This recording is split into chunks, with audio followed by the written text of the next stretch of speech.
Bem, bom dia a todas, bom dia a todos.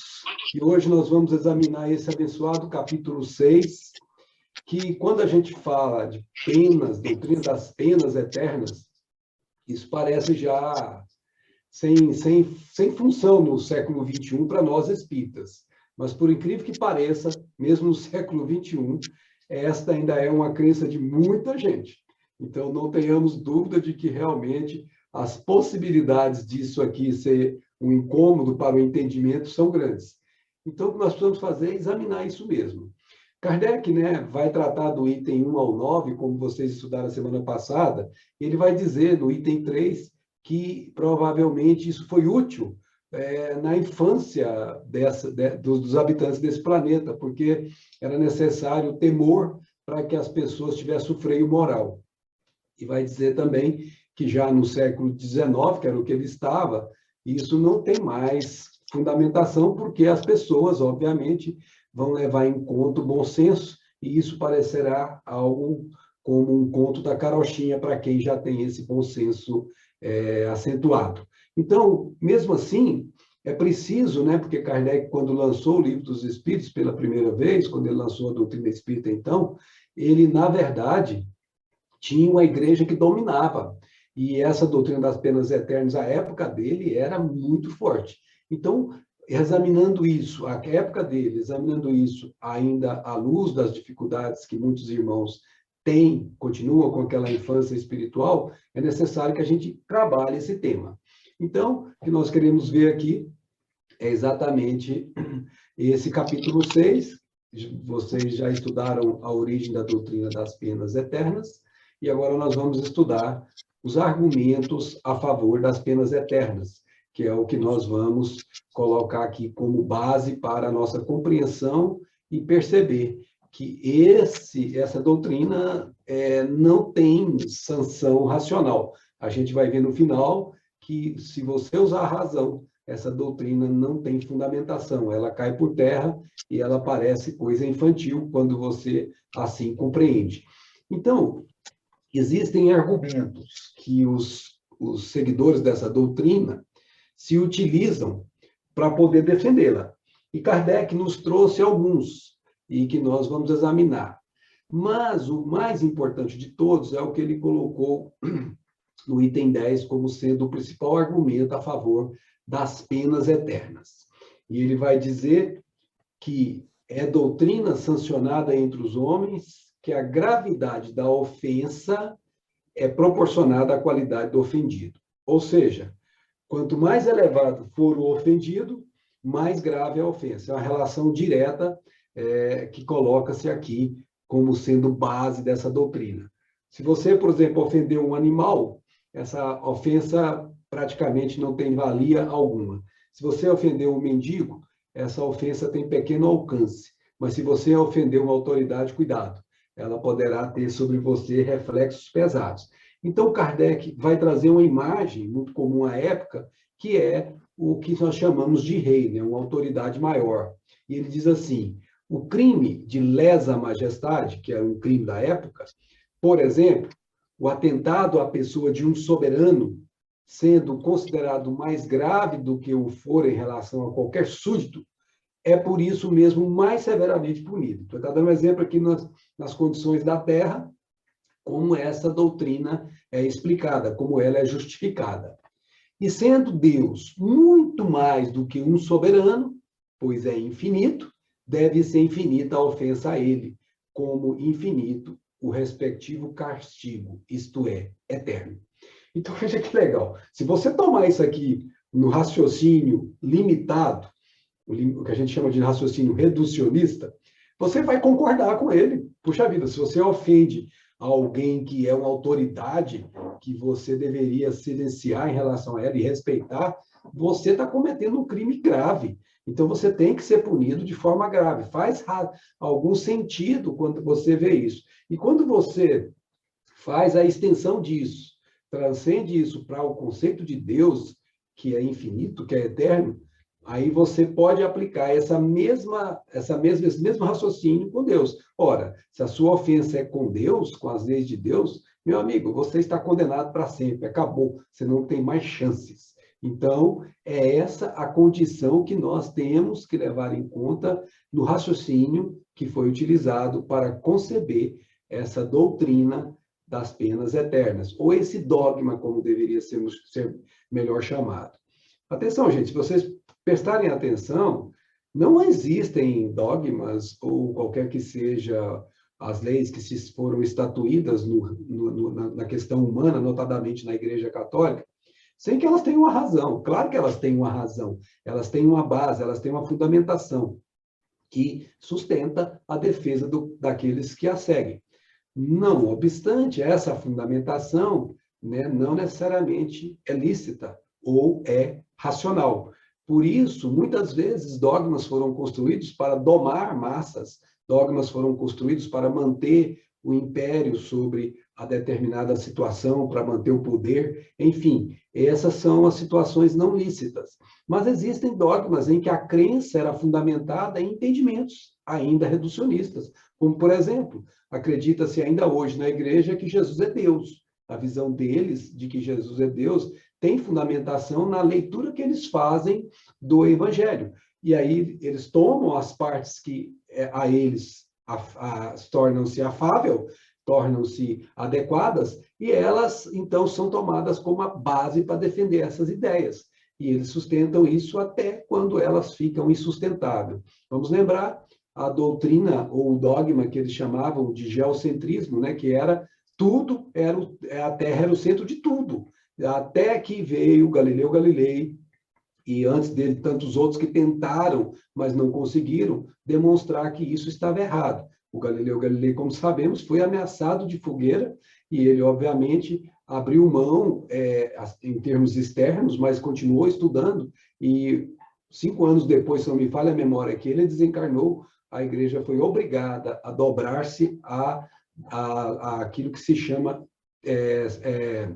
não mais geocentrismo, mas heliocentrismo, que é a Terra girando em torno do Sol. Hoje nós sabemos que a Terra não gira só em torno do Sol. Todo esse sistema solar gira em torno de uma massa maior, e essa massa maior gira em torno de outra massa maior ainda, e essa outra massa maior em torno de outra massa maior. Então, nós vamos saindo do sistema solar para um outro sistema de estrelas, e essas estrelas girando em torno de um centro galáctico, na Via Láctea, essa galáxia girando em torno de galáxias outras, formando os aglomerados. Enfim, tem regras, tem leis que ainda não eram conhecidas à época de Galileu Galilei, e, portanto, aquilo que podia ser estatuído era que a Terra gira em torno do Sol, que é uma verdade, mas não é uma verdade finita, é uma verdade que precisa ser avançada. Então, eu estou trazendo esse preâmbulo apenas para a gente saber que não tem nada que foi feito ao acaso, não. Tudo isso tem razão anterior que justifica, não obstante, necessariamente não são corretas. Então, o que nós vamos precisar fazer aqui é refutar essa premissa que eles estabeleceram para justificar e defender a doutrina da pena eterna. Mas quando a gente fala refutar, a gente precisa perguntar o que é refutação, né? Porque quando a gente fala refutar, nós precisamos entender o que significa refutação nesse contexto que nós estamos examinando. E o próprio Allan Kardec dirá nesse mesmo item 10, toda refutação é um raciocínio. É um raciocínio, portanto, passa sempre pelo crivo da razão, gente. Olha como é bacana como a doutrina espírita te liberta, porque ela não te prende a dogmas, ela te prende a raciocínios. Se os raciocínios são reais, se eles são corretos, se eles são lógicos, ele vai te dar convicção. Se eles não são corretos, você vai abandonar a ideia. Então, toda refutação é um raciocínio que deve ter seu ponto de partida, uma base sobre a qual se apoia. Ou seja, ele deve ter uma premissa. Essa premissa precisa ser elaborada com bases que o raciocínio lógico seja o tutor, seja o comandante. Nós não podemos aqui ter preferências pessoais. É o que se tenta fazer dentro da academia científica. Nós não vamos levar a nossa ideia. Nós vamos tentar defender uma ideia ou um raciocínio e vamos provar essa ideia ou esse raciocínio com base em fatos. Vamos tentar reproduzi-los, vamos tentar repeti-los, e aí sim comprovar que aquilo é uma lei. E aqui o raciocínio é exatamente o mesmo, não obstante não precisarmos aqui de um laboratório no campo concreto, mas um laboratório no campo abstrato, que é o pensamento. Então, nós vamos fazer aqui algumas considerações iniciais a esse argumento que foi apresentado pelos defensores dessa doutrina das penas eternas. Kardec irá dizer: tomemos essas premissas aos próprios atributos de Deus. Então, Kardec vai construir a premissa que nós precisamos para poder retirar essa doutrina das penas eternas, ou esse dogma, de uma vez por todas, das nossas cogitações. Nós temos algumas premissas que mesmo os defensores do dogma da pena eterna, das penas eternas assumem.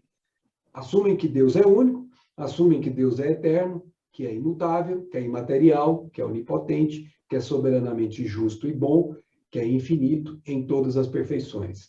Na questão 13 ou 14, se não me falha a memória do Livro dos Espíritos, Allan Kardec trabalha cada uma desses atributos, dessas características, e dizendo o que significa cada uma delas, e quando ele pergunta aos benfeitores se nós poderíamos encerrar Deus dentro delas, eles disseram, dentro da sua limitação evolutiva, mais ou menos essa situação, sim, porque vocês não conseguem ir além disso, mas Deus não se limita a isso. Então, isso aqui é o que nós conseguimos hoje, com o nosso nível evolutivo, vamos dizer assim, dar como atributos a Deus, só sabendo que isso vai muito além do que hoje nós nem conseguimos ainda abarcar, porque nossa limitação está aqui naquela imagem que a gente tem do cavalo, que ele coloca, quando vai numa carroça, colocam aquela lateral dele aqui para que ele não veja as laterais e não se assuste com os eventos que estão acontecendo.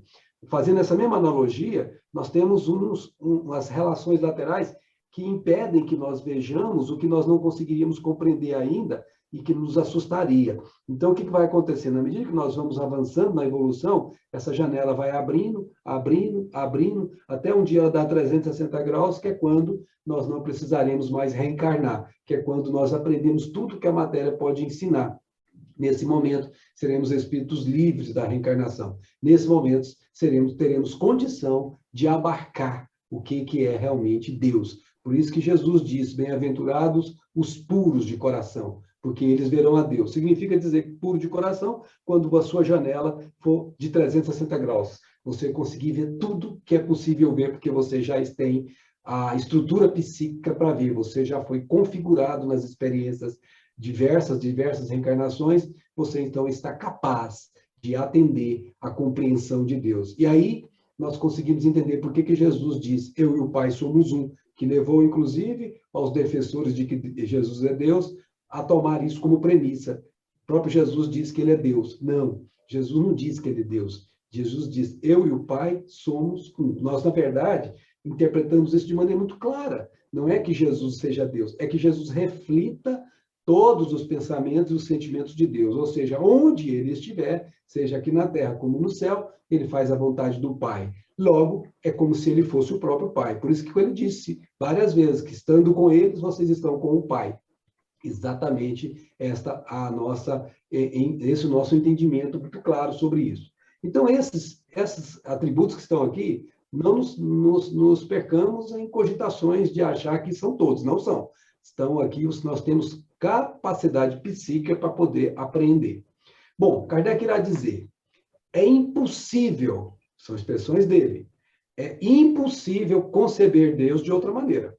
Então, por quê? Porque no nosso limitado psiquismo hoje, nós compreendemos Deus dessa maneira. Se você voltar um pouquinho lá, na época que nós éramos da caverna, a concepção de Deus era completamente diferente. Se a gente avançar um pouquinho no tempo, a concepção melhora um pouquinho. Se a gente avançar um pouquinho, melhora mais um pouco. Se nós chegarmos onde estamos hoje, a concepção de Deus, e que não dá para você lutar contra, é quase que um axioma, você não tem como buscar outra maneira de enxergar. Por isso Kardec diz, é impossível conceber Deus de outra maneira. Por quê? Porque sem a infinita perfeição, poder-se-ia conceber outro ser que lhe fosse superior. Para que seja único acima de todos os seres, faz-se necessário que ninguém possa excedê-lo ou sequer igualá-lo em qualquer coisa. Logo, é necessário que seja de todo infinito. Então, aqui, estabeleceu um raciocínio lógico, e você veja que aqui tem claramente a construção lógica dentro disso. Você pode perceber claramente o logo aqui, ó. Logo, ou seja, ele expôs alguma coisa e depois conclui que é exatamente uma das maneiras de você construir pensamentos que são baseados em premissas. Se isso é assim, logo aquilo será daquele jeito. E é exatamente isso que ele fez aqui. Ora, se ele é único e acima de todos os seres, é claro que ele tem que ser infinito. E porque são infinitos, os atributos divinos não sofrem aumento nem diminuição, sem o que não seriam infinitos e Deus perfeito tampouco. Se tirasse a menor parcela de um dos seus atributos, não haveria mais Deus. Por isso que poderia coexistir um ser mais perfeito. Então, vamos imaginar que nós temos que esses atributos também provavelmente são aceitos por os mesmos defensores do dogma das penas eternas. Mas vamos admitir que tivesse alguém dentro dos defensores do dogma da pena eterna que não acreditasse nesses atributos. Kardec foi tão cuidadoso que ele já tratou de explicar esses atributos de maneira lógica, a fim de que aqui essa contestação ou essa réplica já seria eliminada de imediato. A pessoa já nem teria como fazer uma réplica, porque já que no início ele colocou o porquê que esses atributos são eles infinitos e imutáveis. Então, muito claro o raciocínio. Veja que Kardec é extremamente racional. O infinito de uma qualidade exclui a possibilidade da existência de outra qualidade, contrária, que pudesse diminuí-la ou anulá-la. Um ser infinitamente bom não pode ter a menor parcela de maldade. Nenhum ser infinitamente mau pode ter a menor parcela de bondade. Veja a lógica de novo aqui, ó. O infinito de uma qualidade exclui a possibilidade de existência de outra qualidade contrária que pudesse diminuí-la ou anulá-la. Se você quiser, você coloca lá. Logo, um ser infinitamente bom. Então, veja que é tudo conclusão. Se você faz análise antes, você deduz depois. Por isso que essa doutrina espírita, ela é dedutiva também. Ela utiliza esses raciocínios para chegar às verdades que são inabaladas ou inabaláveis. E aqui nós temos claramente ele concluindo que quem é infinitamente bom não pode ter uma mácula sequer, qualquer manchinha sequer, qualquer nota sequer de mal, assim como o que é infinitamente mal não pode ter qualquer mancha do bom. Assim também, um objeto não seria de um negro absoluto. Olha a comparação que ele faz para a compreensão ficar melhor. Com mais leve nuance de branco, e vice-versa. Estabelecido este ponto de partida, oporemos aos argumentos supras os seguintes. Então, veja, gente, ele construiu toda a defesa para justificar, para esclarecer, para poder balizar, para poder sustentar a ideia de que aqueles atributos são imutáveis. Então, feito isso, agora nós podemos contestar, nós podemos refutar a nossa premissa desse dogma que foi estabelecida como sendo proporcional ao valor do indivíduo, ou seja, quanto mais elevado, maior é a pena. E se Deus é o infinito, como eles admitiram no dogma, a pena também tem que ser infinita. E também foi um raciocínio lógico, só que baseado numa premissa errada. Então, muita atenção com isso. Se a premissa não está certa, a sua conclusão estará automaticamente errada. E isso é fundamental. Por isso que as premissas que a gente tome para os raciocínios, elas precisam ser ilibadas, elas precisam ser claras, elas precisam ser consensuadas, elas precisam ter um aceite integral das nossos raciocínios e dos raciocínios dos demais. E é isso que Kardec cuidou de fazer aqui. Então, vamos à primeira refutação ao argumento. O argumento disse que se ele fez algo contra Deus, está eternamente condenado. Pena eterna. Então, vamos lá. Admitindo-se que uma ofensa temporária à divindade pudesse ser infinita, Deus, vingando-se por um castigo infinito, seria logo infinitamente vingativo. Olha o logo de novo aqui. E sendo Deus infinitamente vingativo, não pode ser infinitamente bom e misericordioso. Por quê? Porque com um desses atributos exclui o outro. Então, aqui já destrói imediatamente. Se você prestar atenção aqui, só esse aqui bastaria, mas Kardec vai trazer mais elementos, mais e mais elementos para poder robustecer essa refutação de maneira que ela seja inatacável. Então, você veja, como é que pode você imaginar que Deus seria um vingador? Olha, se Deus vinga porque eu ofendi ele, ele já não é bom. E se ele não é bom, Logo, ele não é Deus. Então, é tão óbvio, tão racional, que a gente fica assim pensando, meu Deus, como levamos 2000 anos ou 1850 anos para poder trazer isso para um conceito lógico como esse? É tão lento o desenvolvimento da psique humana que a gente se assusta. Daí porque nós precisamos de milhares e milhares de anos, milhares e milhares de séculos, milhares e milhares de milênios para nos tornarmos aqueles que um dia veremos todo esse 360 graus completado. Se não for infinitamente bom, não é perfeito. Não sendo perfeito, deixa de ser Deus. Então, conclui, matar. Não tem como questionar. Logo, se não for infinitamente bom, não é perfeito. Claro, raciocínio lógico. E lógico, se ele não é perfeito, não pode ser Deus. Então, ficou tão claro que a gente podia parar aqui e ir embora para casa. Mas vamos continuar. Outras refutações ao argumento. Então, vamos fazer mais algumas para fortalecer a resposta. Se Deus é inexorável para o culpado que se arrepende, não é misericordioso. E, se não é misericordioso, deixa de ser infinitamente bom, já vimos isso. E por que daria Deus aos homens uma lei de perdão se ele próprio não perdoasse? Ele faz mais uma pergunta aqui que te põe uma pulga atrás da orelha. Pessoal, tem alguém com um áudio aberto? Parece que está fazendo um chiado aqui, não sei o que é. Se puder fechar, parece que é Lídia Mimura, está com o áudio aberto. Se puder fechar. Desculpe. Sem problemas. Então, está aqui, e a gente pergunta, se ele não pode oferecer perdão, como é que ele vai vai estabelecer uma lei para você perdoar? E a gente vai lembrar da prece dominical, em que Jesus diz, perdoa nossas ofensas, assim como nós perdoamos aos que nos ofenderam. Então, isso é uma lei que Jesus trouxe-nos. Por que ele daria essa lei do perdão se ele mesmo não perdoa? Resultaria daí que o homem que perdoa aos seus inimigos e lhes retribui o mal com o bem, seria melhor que Deus. Então, outra coisa inadmissível e tão assim, insensata que a gente ri. Ora, se um homem que perdoa o inimigo faz assim, Deus não perdoa, então esse homem é melhor que Deus? Olha, é ilógico isso, irracional. Achando-se em toda parte e tudo vendo, Deus deve ver também as torturas dos condenados. E se ele se conserva insensível aos gemidos por toda a eternidade, será eternamente impiedoso. Ora, sem piedade não há bondade infinita.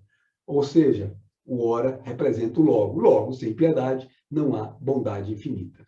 Mas aí, o nosso defensor do dogma das penas eternas irá apresentar uma réplica. Ele vai argumentar que a isto se responde que o pecador arrependido, antes da morte, tem a misericórdia de Deus e que mesmo o maior culpado pode receber essa graça. Olha que bacana.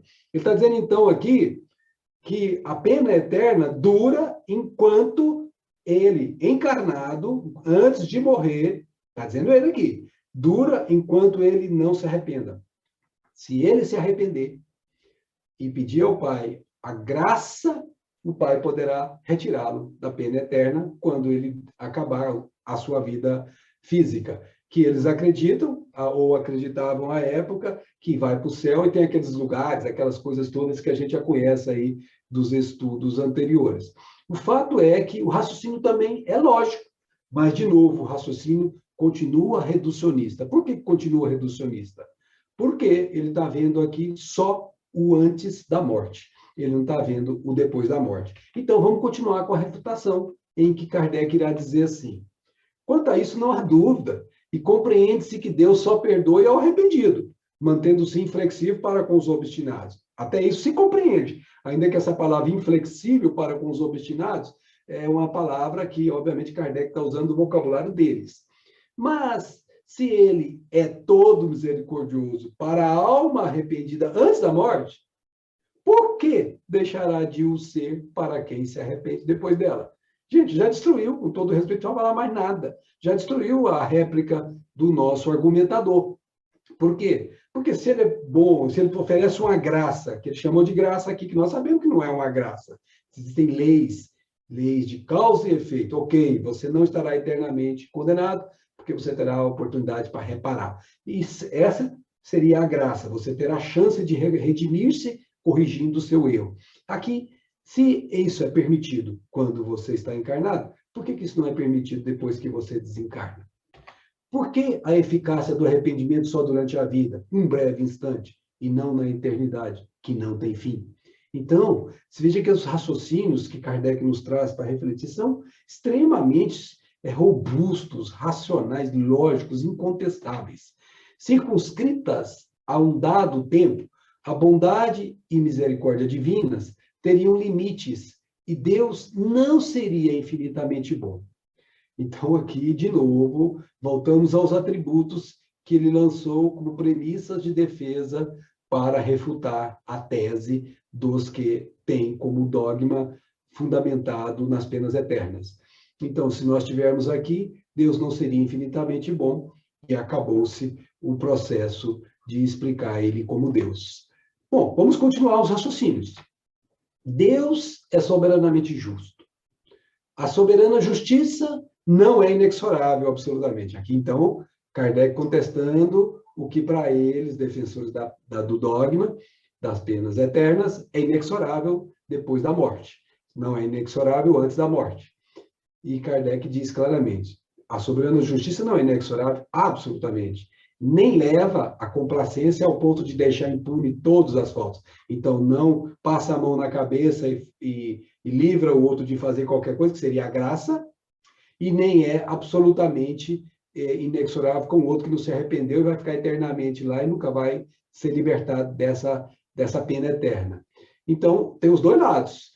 O que realmente vai ficar eternamente condenado e o outro que recebeu uma graça como se fosse apenas o arrependimento suficiente para isso. O arrependimento, ele alivia, ele abre portas para a expiação. E a expiação permite que a gente vá fazer a reparação. São essas as três etapas que a justiça divina estabelece entre nós. Isso está nesse mesmo nosso livro, o livro Céu e Inferno, no capítulo 7 da justiça divina, que nós vamos chegar lá, né?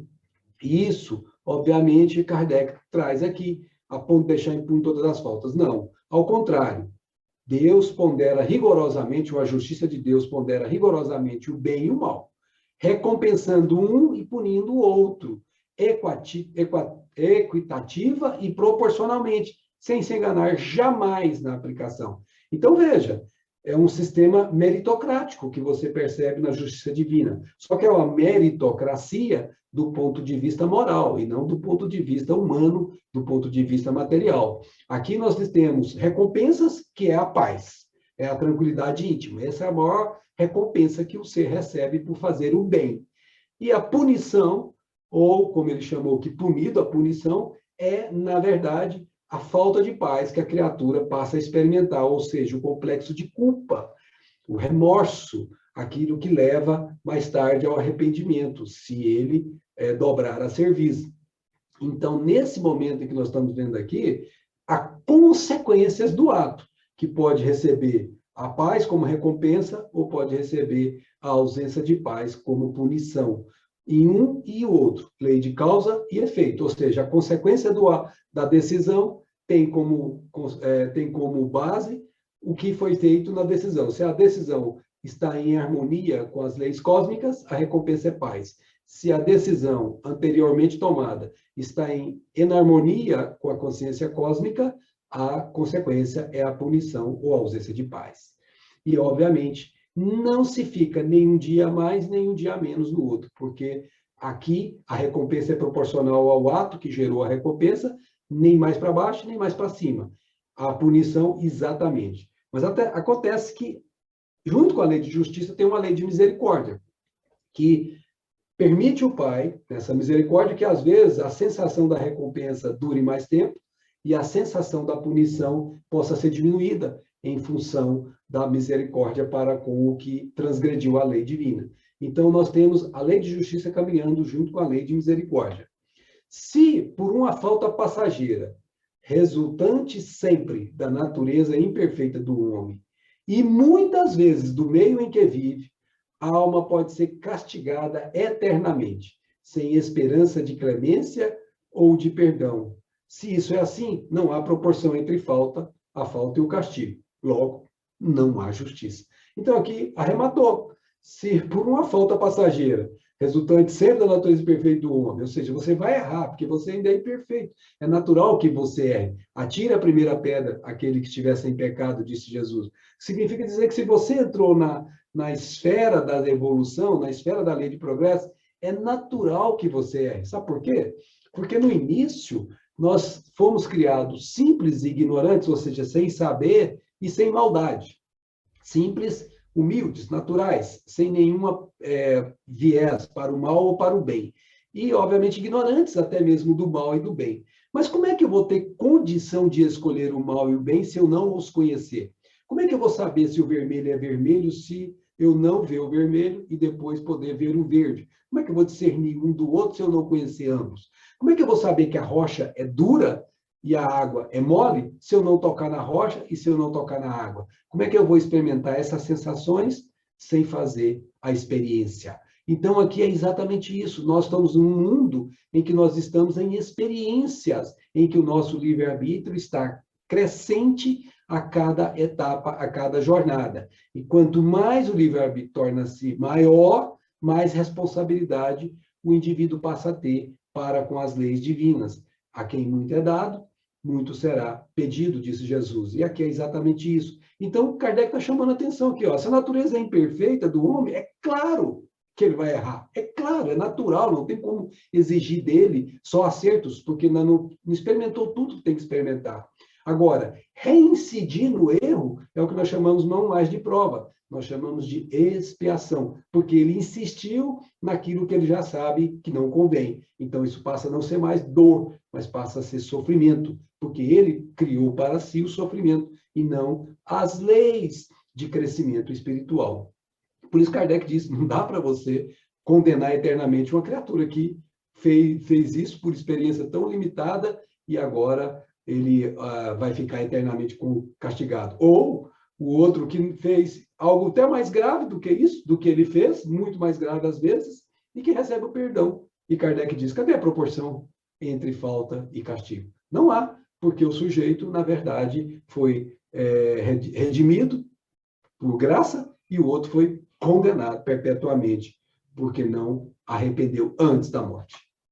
Reconciliando-se com Deus, arrependendo-se e pedindo para reparar o mal praticado, o culpado deve subsistir para o bem, para os bons sentimentos. Então, isso é natural, um raciocínio. Ora, se eu me reconcilio com Deus, me afastei dele, eu torno a ele, Pai, perdoa-me, afastei de ti, mas eu sabia o que estava fazendo, eu estava transtornado, ajuda-me, Pai.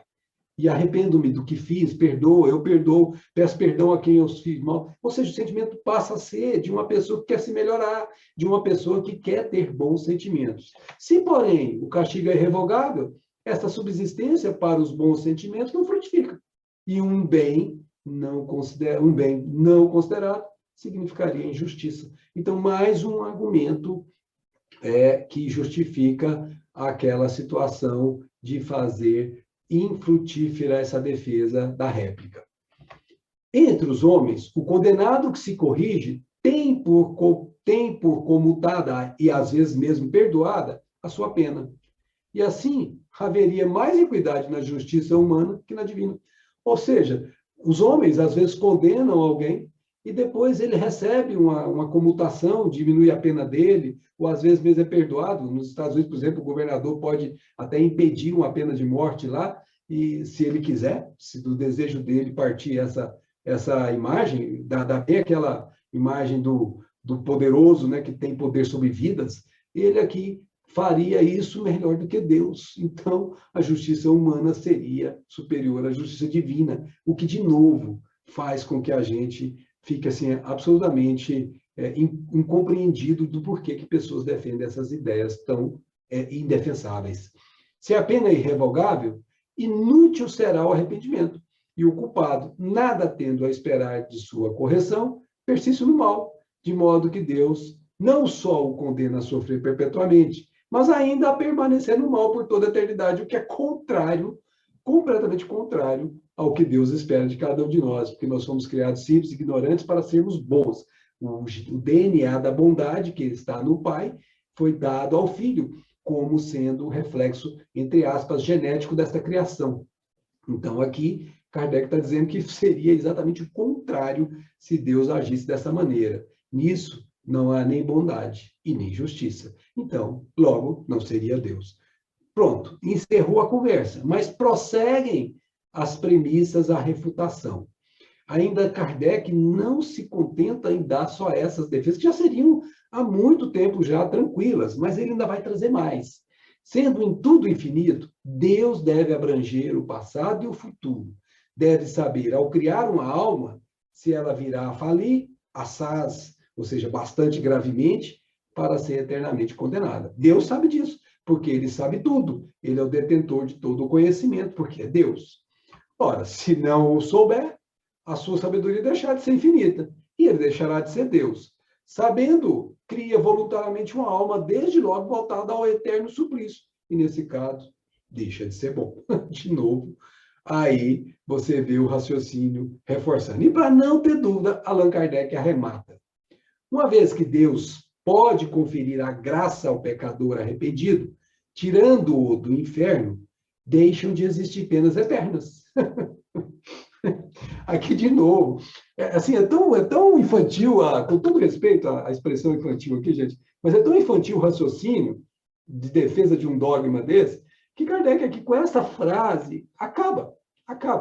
Uma vez que Deus pode conferir graça ao pecador arrependido, tirando-o do inferno, que seria essa pena eterna, deixam de existir penas eternas, porque já não tem mais essa pessoa lá, e o juízo dos homens está revogado. Então, acabou. Mas as considerações finais para o argumento faz com que nós não tenhamos mais nenhuma dúvida sobre isso. Conseguintemente, ou seja, por conseguinte, a doutrina das penas eternas absolutas conduz à negação, ou pelo menos ao enfraquecimento de alguns atributos de Deus, sendo incompatível com a perfeição absoluta, donde este dilema que vamos ler aconteceria. Veja só que bacana, gente. Olha como é a construção de um raciocínio de um espírito de escola. Kardec lançou lá no começo da nossa fala aqueles atributos de Deus. Infinitamente bom, infinitamente isso, infinitamente aquilo. Ok. E, em cima daqueles argumentos, ele construiu todos os raciocínios para mostrar que o dogma das penas eternas é insustentável. E ele vai chegar aqui no final, trazendo o que ele começou. Você vê que todo autor, você pega, por exemplo, quando Emmanuel escreve Paulo Estevam, quando ele escreve o livro Há 2000 anos, você vê que ele amarra o início do livro com o final. Todos esses grandes escritores, todos esses grandes mestres, eles conseguem fazer as pontas se prenderem e a teia da construção daquela obra fica toda emaranhada num raciocínio que não tem ponto de escape, não tem como ter aberturas. Ele fecha tudo aquilo e aquela obra passa a ser uma obra superior. Você a lê e você fala assim, mas que coisa fantástica. Aqui o mesmo raciocínio de Kardec. Ele começou com uma análise em que ele tomou como premissas esses atributos de Deus. E ele vai fechar aqui agora. E vai deixar ao analisador, ao que o acompanhou nos argumentos, o poder da escolha. Ele vai dizer assim, este dilema: ou Deus é perfeito e não há penas eternas, ou há penas eternas e Deus não é perfeito.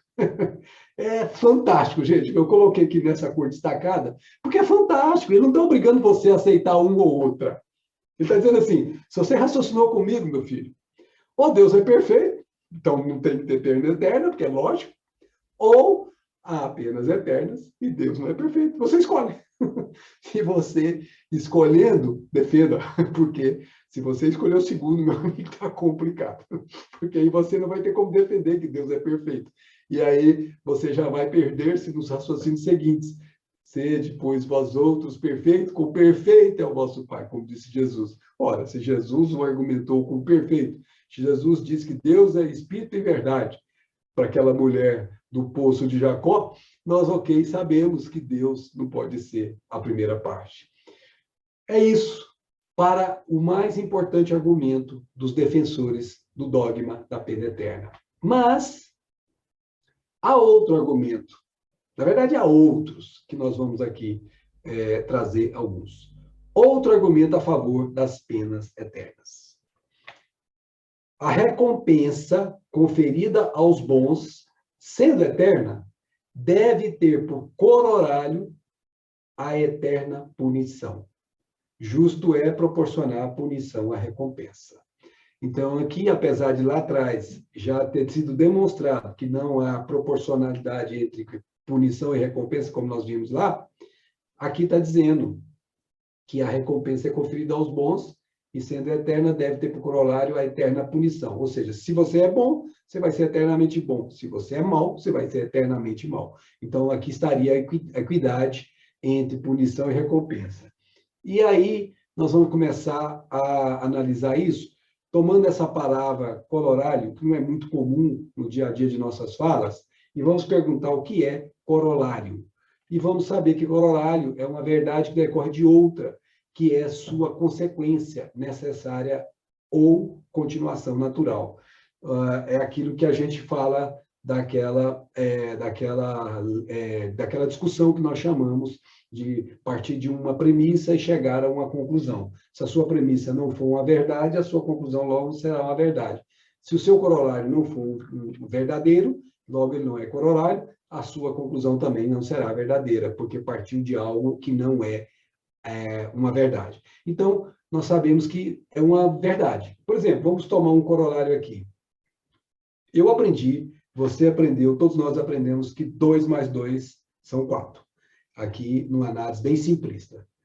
Se você começar a falar assim, não, 2 mais 2 não são 4, você vai ter uma enorme dificuldade, aliás, você vai se ver impedido de defender isso, porque você não vai conseguir arrumar nenhum argumento para poder explicar por que 2 mais 2 são 4.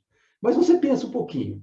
Qual o argumento que você tem também para justificar que 2 mais 2 são 4? Já pensou nisso?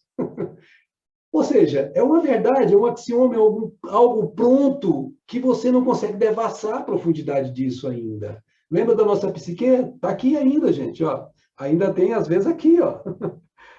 Até um dia chegarmos aqui e entendermos que, por exemplo, o conceito de número, o conceito da matemática, se vocês perceberem, estudarem um pouquinho, só um pouquinho, a questão da evolução humana na Terra, vocês vão ver que tem um determinado momento, que é como se fosse um ponto de corte, em que nós saímos daquilo que é bem primitivo e começamos a ter pensamentos abstratos, que não eram muito comuns àquela fase inicial da evolução humana.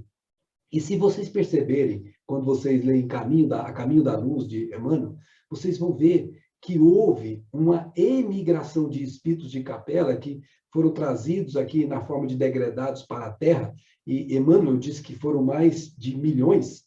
Esses espíritos foram trazidos aqui por um processo punitivo, por uma consequência de decisões erradas deles lá em capela, que não tomaram a decisão de se reformarem, e logo foram retirados de lá para que Capela pudesse progredir sem que eles impedissem esse progresso ou atrapalhassem esse progresso.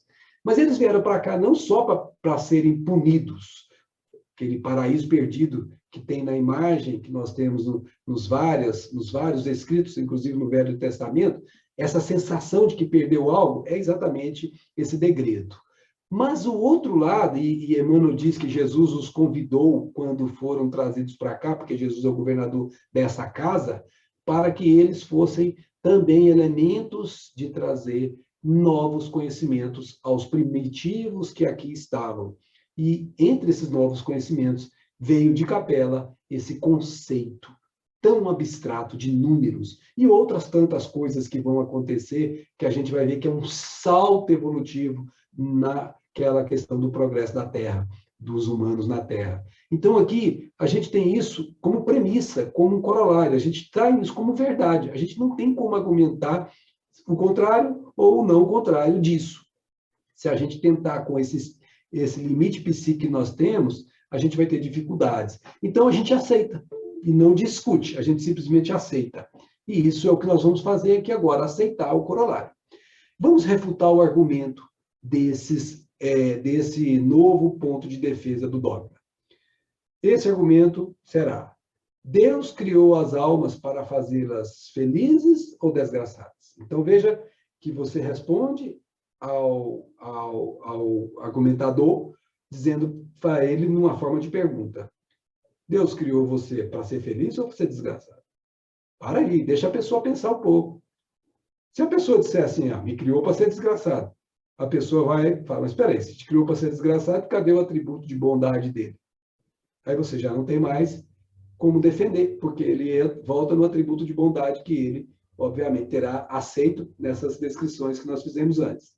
Evidentemente, vamos dizer para essa pessoa, a felicidade da criatura deve ser o fito do Criador. Ou ele não seria bom. Pronto, acabou. Você não tem mais como argumentar que Deus criou alguém para ser mal. Então, isso já matou a questão principal. Ela atinge a felicidade pelo próprio método, ou seja, ela é a alma, a pessoa que foi criada, o indivíduo. Pelo próprio método, como já falamos, é meritocrático o seu progresso. Você tem que fazer a sua parte para o céu te ajudar. Você tem que ser co-criador com o Pai. Você tem uma parcela de responsabilidade no universo. Você é parte de um todo e a sua operacionalidade, a sua ação é parte do equilíbrio do todo. Você é parte e as partes precisam estar equilibradas entre si para que equilibradas entre si estejam harmônicas com o todo. E aqui a felicidade nossa vai ser proporcional ao quanto nós fomos dóceis a essa determinação divina, esse dever que nós temos para com o Pai, de sermos co-criadores para com Ele. Então, se nós fomos criados para ser felizes segundo o nosso mérito, nós não podemos perder isso. Se perdêssemos o que já temos de bom, seria uma degeneração. E como nós sabemos, o espírito não degenera, não retrograda, não diminui. O que ele adquiriu nas experiências anteriores, que vão pelo próprio método construindo a sua felicidade, ele jamais perde. Imaginemos uma situação em que uma pessoa saiu de uma encarnação anterior e pediu uma prova muito difícil. E nessa prova muito difícil ela não passou. E ela, pelo contrário, cometeu erros, ela cometeu absolutamente coisas que você, vendo a pessoa na encarnação anterior, não imaginaria que ela pudesse se perder a tanto. Por quê? Porque você via a outra pessoa dentro daquilo que é visível aos seus olhos. Mas dentro daquela pessoa existem as predisposições boas e más. Naquela encarnação, as predisposições boas foram as que ficaram em evidência. As predisposições más, aquilo que ele precisa trabalhar, as tendências ruins, só seriam vistas na próxima encarnação, que ele pediu para trabalhar, que ele pediu para poder se expor, para poder colocá-las em evidência e, portanto, trabalhá-las, lapidá-las, para que ele transformasse essas más tendências em boas tendências. Só que ele faliu. Alguém que olhasse as duas pessoas, as duas individualidades formando a mesma pessoa, essa pessoa já não tem cabimento. Ele piorou. Não, ele não piorou. Aquilo que ele tinha conquistado não se perdeu. É como se você estivesse dentro de uma garrafa, imagina uma garrafa cheia de areia até a metade. Ora, se você joga essa garrafa numa outra opção e não colocou nada dentro dessa garrafa, ao contrário, você sujou essa garrafa por fora, você fez todo um lamaceiro nela, aquilo que estava dentro da garrafa não se perdeu. Você não avançou, mas você não retrogradou. É exatamente o que Kardec está falando. Você não pode degenerar. O que você faz é perder tempo, porque você vai ter que limpar a garrafa por dentro, por fora, você vai ter que retomar a tarefa e você vai ter que passar nessa prova de novo, agora já mais, vamos dizer assim, vacinado pelos erros anteriores, e você irá progredir segundo a sua vontade. Então, esta é a base que Kardec está trazendo aqui. Nós não nos degeneramos jamais. A felicidade eterna é, pois, conclui ele, a consequência da sua imortalidade. Então, quanto mais eu vou vivendo, como eu sou imortal, a minha felicidade vai se tornando cada vez mais próxima daquela felicidade para a qual fomos criados, a eterna. Antes, porém, de chegar à perfeição, tem lutas a sustentar, combates a travar com as más paixões, como acabamos de falar, com as más tendências. Ele vai ter que se virar, cada um de nós vai ter que se virar. Por isso que quando você tem uma encarnação, atenção, hein? É para nossas reflexões. Se tem uma encarnação que está tudo muito tranquilinho, cuidado, você não está progredindo, não. Quando você está na zona de conforto e você não sai de você para entrar na zona do desconforto do outro e ajudar o outro a entrar na zona de conforto dele mesmo, você estará perdendo a oportunidade de uma encarnação ou de uma fase da encarnação. Porque quem não está em provas verdadeiramente importantes, essa pessoa está passando pela experiência sem adquirir nenhuma conquista dentro daquela hipotética garrafa que eu chamei como se fosse mais um pouquinho de areia dentro dela. Por quê? Porque simplesmente viveu as coisas da terra, mas não evoluiu para as coisas do espírito. E é por isso que é importante a gente perceber que quando os espíritos dizem que aqueles que têm as provas mais rudes e que as vencem são os que mais crescem, nós entendemos por quê, que as lutas, os combates precisam ser travados por aquele que quer realmente avançar na direção da sua felicidade. Mas avançando, não tendo sido criada perfeita a alma, mas, olha que coisa bacana, suscetível de ser, ou seja, o que pode ser, mas não é, traz o potencial. Lembra do DNA que nós falamos divino? A essência, a sua consciência vibrando, a consciência cósmica, onde está a lei de Deus, é isso aqui que ele chamou de suscetível de ser. Você traz em você o condão, a semente, o germe, o DNA, seja qual for o termo que nós quisermos usar aqui para analogia, em você. Agora, atenção, isso está no campo do potencial. Vós sois deuses, podereis fazer tudo o que eu faço e mais. Quando você lê essas palavras ditas por Jesus, você fala assim, meu Deus, como ele é sensato, como ele é perfeito nas suas colocações. Por que nós somos deuses? Porque em essência, nós somos deuses, mas em potencial. Vós sois deuses. Podereis fazer tudo que eu faço? Podereis. Olha o tempo verbal. Podereis. Isso depende de você. Depende do seu esforço. Depende do quanto você queira e das suas experiências a que você se submete. Podereis fazer tudo que eu faço. Poderá chegar no nível que hoje ele está, governador de um planeta, de um sistema solar.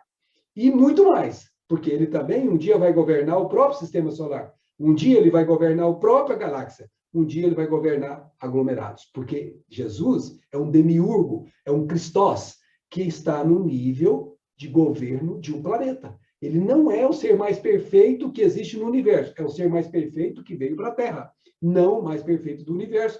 Porque se a gente estudar isso com profundidade, nós vamos encontrar a resposta dizendo que ele mesmo ainda está no processo do crescimento para Deus, ainda aqui ao lado de Deus. Ele já é o tipo mais perfeito que Deus nos ofereceu para servir de guia e modelo. Ele é o tipo que a Terra comporta. Acima disso, a Terra nem tem condição de assimilar, porque é tão mais alto que nós não teríamos absolutamente. Assimilar Jesus já é uma dificuldade tremenda, segui-lo, negando a nós mesmos, tomando a nossa cruz, é absolutamente uma tarefa dificílima. Imagina você colocar um ser mais elevado do que ele. Então, todos nós fomos criados como ele foi, simples e ignorante. Hoje, ele está na condição daquele que está fazendo a vontade do Pai. Mas ele poderá passar ainda mais fazer a vontade do Pai, mais ainda altos padrões evolutivos. Nós temos essa fagulha em nós. Para quê? Para que nós tenhamos o método de nossas obras, nós precisaremos fazer essa fagulha, acender o fogo e queimar tudo que é material e nos transformar em espíritos imateriais. A alma pode cair em falta, os erros são naturais do processo, que são consequentes à natural fraqueza. Ou seja, não há quem não erre. Preste muita atenção nisso. Não há quem não erre. Por isso que indulgência para com a perfeição e imperfeição do outro é uma virtude da caridade. É uma característica da caridade. Por quê? Porque você sabe que você também pode errar, que você também já deve ter errado naquela mesma experiência que alguém ao seu lado agora está errando e que você não tem, ou não deveria ter, pelo menos, o direito de condená-lo. Ao contrário, você tem que ter aquele que estende a mão para ajudá-lo, porque você provavelmente já vivenciou isso antes e foi amparado por alguém. Alguém estendeu as mãos a você. Então, vejamos que cair em faltas não é problema. O problema é permanecer deliberadamente em faltas. Aí a coisa fica mais difícil, porque a criatura é obrigada a sofrer o mecanismo de acordá-la. Qual é o mecanismo de acordá-la? Chama-se dor. Dor incisiva para que ela volte a ver o pai que ela dele se afastou. É como o filho pródigo. Pequei contra o céu, pequei diante do céu e pequei diante de ti, Senhor. Aceita-me como se fosse um seu servo e não um filho. A gente volta na condição humilhada e não se acha no direito de ser filho mais. Mas o pai mesmo assim nos recebe como filhos, porque ele jamais, como generoso que é, abandona os filhos entregue às próprias experiências. Aqui nós não temos dúvida. Todos nós seremos perfeitos. Sede perfeitos, como perfeito é o vosso Pai. Está claríssimo. Mas às custas do nosso mérito. Mas fazendo aquilo que cabe na nossa responsabilidade, na parte que o Pai nos confiou, sendo co-criadores. E se por esta fraqueza fosse eternamente punida, era caso de se perguntar por que Deus não criou o mais forte. Então, tá, mas, puxa vida, eu não precisava errar tanto, eu já podia fazer a primeira experiência e acertar logo de cara. Ou seja, se joga na cena e ganha sempre, viu, gente? Brincadeira aqui com a nossa linguagem humana. Se fosse assim, por que Deus não nos criou mais forte? Essa é a pergunta que alguém poderia contra-argumentar. A punição é antes uma advertência do mal já praticado, devendo ter, por fim, reconduzido ao bom caminho. Ou seja, quando você sofre a consequência do ato, você está recebendo a informação de que você errou. Se você for minimamente inteligente, você fala, eu preciso corrigir, porque senão eu vou continuar sofrendo. E como eu não gosto de ficar sofrendo, eu preciso corrigir. É exatamente isso aqui. Imaginemos alguém que estivesse caminhando e não tivesse sensibilidade nos pés. Está caminhando descalço em um lugar pedregoso. Imagina que ele, sem ver, bata o pé numa rocha qualquer e machuca o dedão. E ele não viu, porque ele não sentiu. Continuou andando, bateu em outro e ele não viu. Um pedaço do pé já ficou lá atrás, um pedaço do dedo ficou lá atrás. Daí um pouco, quando ele olha para baixo, ele está faltando 3 dedos. E ele não viu que estava faltando 3 dedos. Ou seja, ele foi desfigurado sem ter a chance de interromper os erros que estava cometendo pela sua caminhada insensata, sem averiguar por onde estava pisando, e cometeu o erro que lhe custou ou lhe custaria a perda irreparável dos seus membros inferiores. Se fosse assim, se nós errássemos e não fôssemos alertados, nós iríamos acabar com nós mesmos de uma maneira absolutamente inimaginável. Por isso que Kardec está dizendo, a advertência do mal praticado é para você voltar de novo ao bem, é para você parar, acertar seu pé, olhar, ou colocar um calçado, usar a sua inteligência, caminhar com mais cuidado. Enfim, você vai fazer o que precisa ser feito para não cometer o mesmo erro, que foi de aprendizado. Mas se você é teimoso, quer machucar o pé de novo, tudo bem. A próxima machucada vai doer mais e você vai levar mais tempo para sarar. Logo, você sofrerá e não sentirá apenas dor. Se a pena fosse irremissível, o desejo de melhorar seria supérfluo. Não teria nenhum sentido. Nem o fim da criação seria alcançado. Por quê? Porque haveria seres predestinados à felicidade ou à desgraça. Então, isso seria ilógico. Se uma alma se arrepende, pode regenerar-se. E, podendo regenerar-se, pode aspirar à felicidade. Olha que bacana. E a pergunta final. E Deus seria justo se lhe recusasse os respectivos meios? Pergunta para o argumentador que defende o dogma das penas eternas. E Allan Kardec arremata. Sendo o bem o fim supremo da criação, a felicidade, que é o seu prêmio, veja que é meritocrático o sistema divino, deve ser eterna. E o castigo, por meio de alcançá-la, temporário. Olha que coisa linda. Eu deveria ter grifado aqui o temporário para poder caracterizar ele. Muito importante. Ou seja, olha que bacana. Sendo o bem o fim supremo, ele é eterno. Nunca acaba. Mas o castigo é apenas uma lembrança que você está fora do caminho. O castigo é apenas uma lembrança de que você não está cumprindo a lei divina. Ele está te acordando, está alertando você para isso. Portanto, ele é temporário. E ele tem uma função. A função é fazer com que você acorde e corrija enquanto há caminho. Prosseguindo, a noção mais comezinha, mais basicazinha da justiça humana prescreve que se não pode castigar perpetuamente quem se mostra desejoso de praticar o bem. Pronto, acabou. Se um ser humano, que é o mais básico do básico, não faz isso, porque Deus o faria. E aí, para nós caminharmos para o fim, o último argumento a favor das penas eternas que Kardec elencou aqui para os nossos estudos. Nós tomamos todos o que ele elencou nesse rolo de 10 a 17, item 10 a 17. O temor das penas eternas é um freio Tem a menor dúvida disso. Lá no passado, ele falou isso no item 3. Lá no passado, isso foi justificável. Anulado este, o homem, por nada temer, naturalmente se entregaria a todos os excessos. Faz sentido. Olha, eu não tenho do que me preocupar, eu não tenho medo de consequência nenhuma do que eu vou fazer, eu sou livre, como diz o outro, free as a bird. Eu posso fazer o que eu bem quiser, nem tem nada com isso. Ou seja, uma pessoa que pensa assim, ela é inconsequente, né? Porque diz a razão que não é assim que funciona. Tudo posso, mas nem tudo me convém, diz Paulo de Tarso, expressando essa razão de maneira tão clara.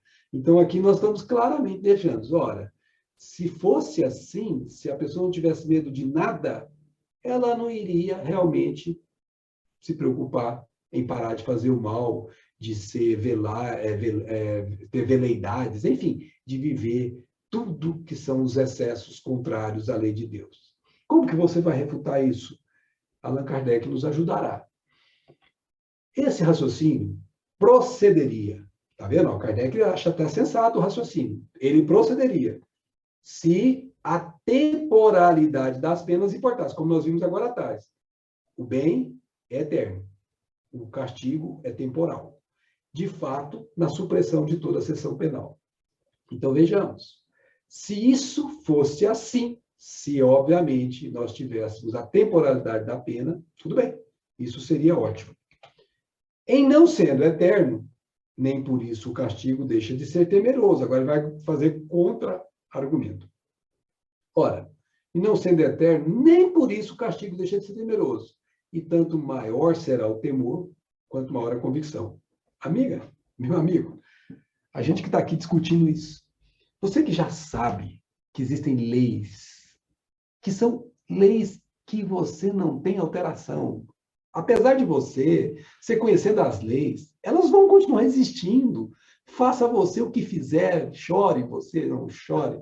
As leis são irrefutáveis. E existe uma delas, que chama a lei de causa e efeito.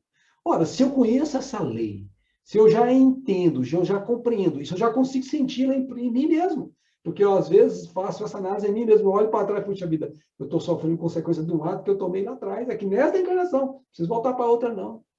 Consequências já. Se eu fizer a análise muito tranquila, eu vou começar a ficar com medo. Peraí. O primeiro me dá um alerta. Opa, tem que parar, porque se eu não parar, olha o que vai acontecer. Eu já sei que se eu fizer, eu teria esse resultado. Eu já sei que se eu plantar cansançã, eu vou colher cansançã, que vai me machucar. Eu já sei que se eu plantar manga, eu vou colher manga doce, que eu vou poder me beneficiar dela. Eu já sei. Eu não preciso de alguém me falar assim, você vai ser colocado no fogo eterno, meu filho, se você fizer isso. Não. Eu sei que não existe fogo eterno, mas eu sei que eu vou sofrer durante uma temporada boa se eu continuar fazendo isso que você está me alertando e que eu te agradeço.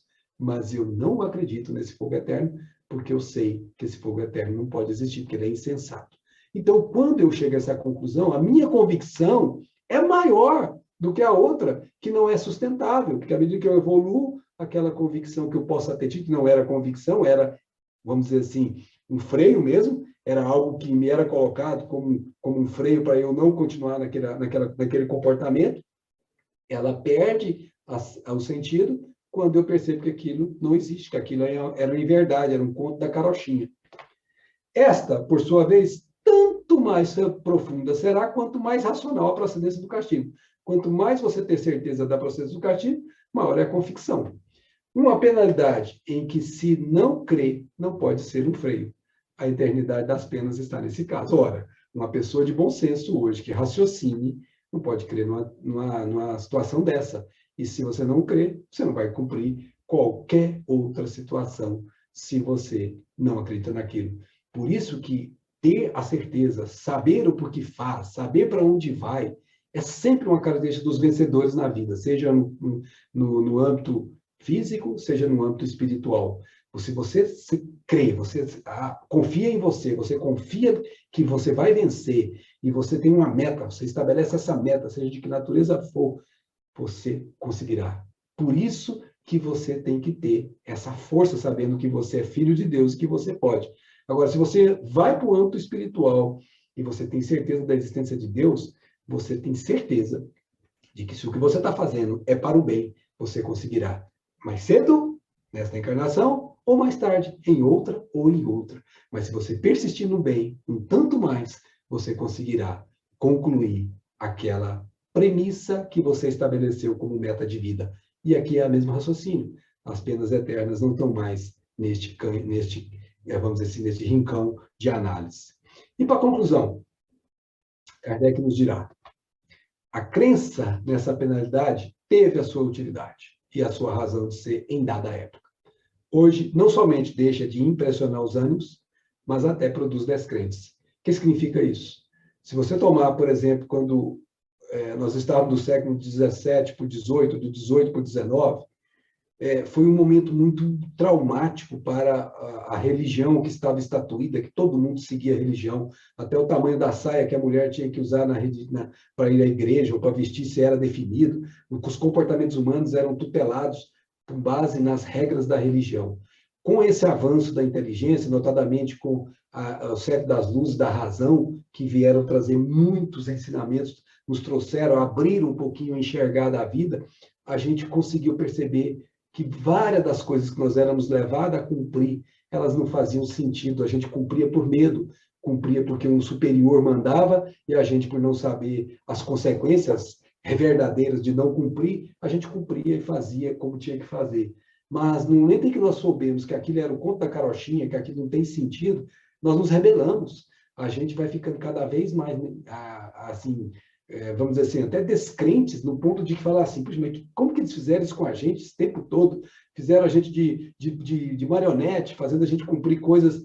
Aí a gente começa a ficar até com raiva do quem fez isso com a gente. E a gente vai por um lado oposto que não é bom.